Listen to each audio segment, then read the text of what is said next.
Given the time frame, I will now introduce a practice. There are some of these practices out there. I remember, for instance, taking it from the realm of the arts, Sjane van Heeswijk and Sabrine Lindeman, I remember very well I come from the field of from the royal arts, let's say, and I remember them moving into the city, and I thought, what the...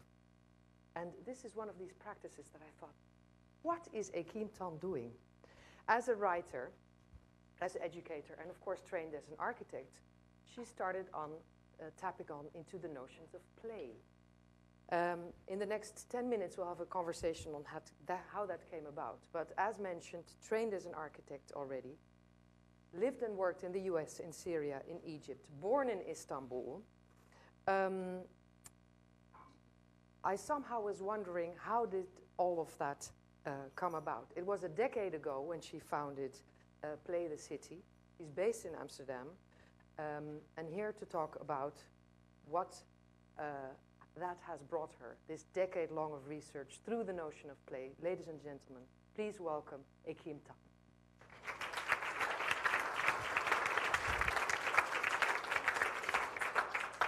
So, how did it all come about?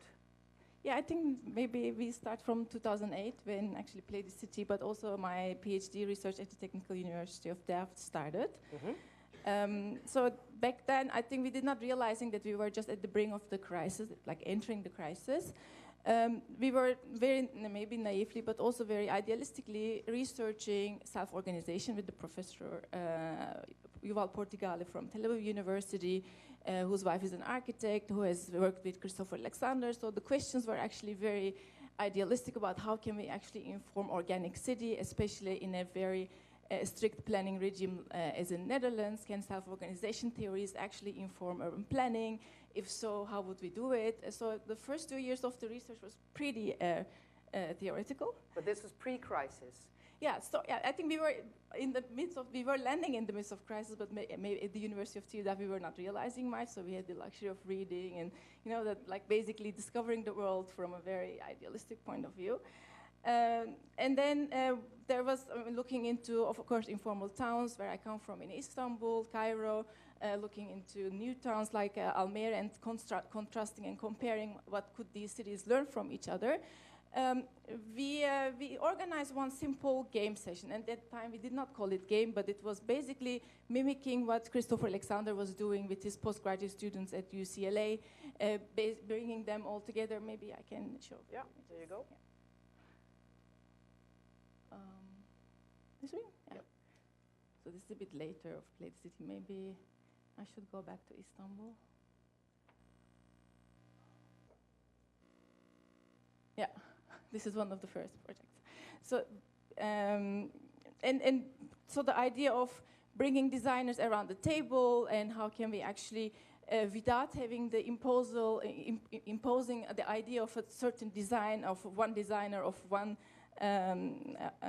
one authority, can we actually come up with design principles that are emerging in an iterative way? So that was part of the research, and we actually started doing such workshops to understand if you would actually come up with such unsaid rules, the rules that actually govern certain urban design principles. And then that got out of hand. So it was one workshop we have done for the municipality of Almere, and then somehow it was received I think it was at the time that also their municipalities were looking into the 70s and not being very happy about what was all the participatory planning delivering back then, and then can we actually come up with new methods? And it basically what ended up... What was the problem in the 70s? What was... I mean, all the participatory processes where architects were advocacy planning, like in a way the citizens were not directly but advocated by experts. Can we have an alternative? Can that be actually more direct? So those were the questions of cities that were looking at that time. And I think, for example, projects like Homer's Quartier was just starting, and at that time revolutionary that would then follow with Oosterwolde projects. But those were the questions, and those were our, in a way, answers from the academia. And I was totally astonished by how can you not innovate at the university as an urbanist, watching the questions that are happening on the ground and not being able to respond to it. I think that was kind of the realization of the first 2 years, and then, well, with all the game aspect that would bring different stakeholders together, and I think from the assumption that the question was that there was not enough methods that would bring different knowledge perspectives together in a certain way, that we did not have such methods. Yeah. That was the assumption. So you started to make your hands dirty, and where did you start in creating this methodology?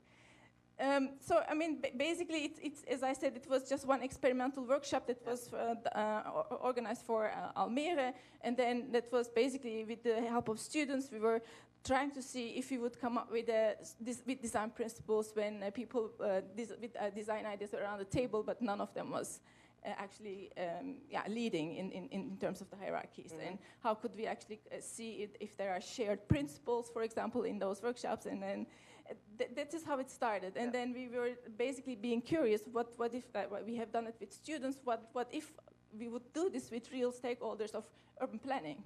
So it was our next trial, going to Istanbul and talking with the transformation department of the city of Istanbul, and bringing developers and all NGOs, all the other active parties. At that time, the talks, all the resistance were also much more strong in terms of the urban transformation projects in Istanbul. So it was actually good ground to test, and people did came from all levels of planning, and we were coming up with a very, let's say, idealistic idea of if you would come up with the right design rules and right simple sets of design parameters, then people would understand how the transformation from Istanbul should not go from top down, but also should emerge as it always had happened, as it always have densified itself from bottom up, but then with more cultivated design rules, can we actually bring these systems together? And does that actually work? Because you've mentioned the word hierarchy twice now, the idea of bridging several hierarchies, because of course you question the role of the amateur professional, all these like all these courses on knowledge production. How do you create a sort of common ground?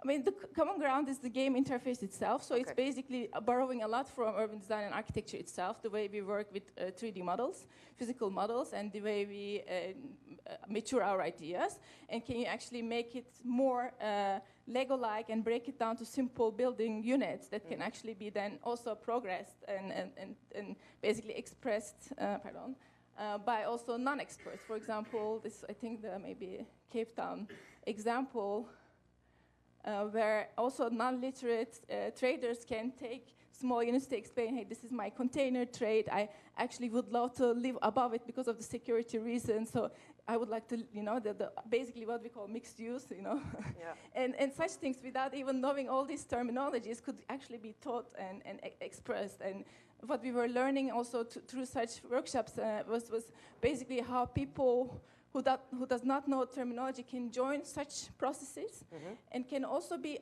actually teach to urban planners who are acting, let's say, in the case of Cape Town, from the white center of the city center, who have no idea of 99% black communities and making actually quite good plans, but never ever been really taking off from the ground. So it's a very analog version of data harvesting, if I dare say. What have you learned if you look back now, this decade? Yeah, I think that, I mean, we are all very at the edge of being cynical, I guess, like being, trying to be innovative and trying to, explore all the boundaries and being aware of the system we are acting in. I think, well, maybe my conclusion is, okay, well, we do need such methods, and there are actually enough methods that are actually helping with all the digital technologies that are also entering. But I think what we have to be always seeking for is the right political leadership.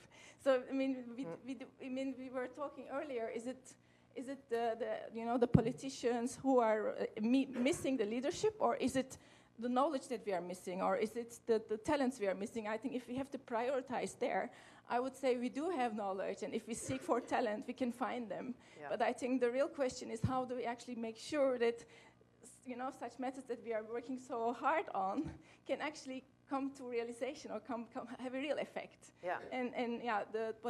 I think the right political stances and being insistent, especially at the moment where there's a lot of market pressure, and from the local government to provincial to higher level governments, how do you actually contract with right policies, with right implementations? These are the questions that we, I think, have to. That's my conclusion from all the, we are also, for example, lately involved with the city of Amsterdam looking into affordable housing question, where, the former, I think still also this term, Alderman came up with 40-40-20 policy where all the housing that has to be produced in Amsterdam should be 80% affordable or social. And yes, you can make such policies of how do you actually reinforce it, how do you actually find the right devices to make sure that they actually happen. Yeah. And these are, I think, the questions besides all the creative and naive ideas that we are developing. Yeah. We're in a bit of a speed date, Ekim. Yeah. So my final question is actually, when you are in a game together, there's players. I am also, let's say, questioning, you empower people, you give them a voice, there's a lot of exchange going on. How do you, let's say, manage the expectations that you also evoke when asking people what their desires are?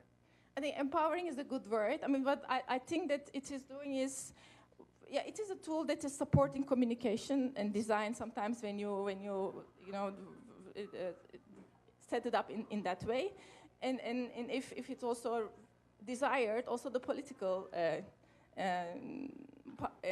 implementation of all the projects. So I think that maybe what the game does, what other participation methods doesn't do, is the way it can actually communicate and visualize, make things tangible when you're talking about density, mixed use, and all the also consequences of what you're doing. And at the moment realizing, because when you have the words, and urban design is most of the times talking, you can say things a lot, but like in managing expectations, why can't you get what you think you will get is a good ground to understand why you cannot get what you want. Yeah. And also, I think that also asks people to force to find the solutions themselves, so much easier to manage in that sense. Why certain things cannot be, the way it is. Yeah. Very brief, very short to compress your work, but ladies and gentlemen, Ekim Tan. Thank you. Cheers.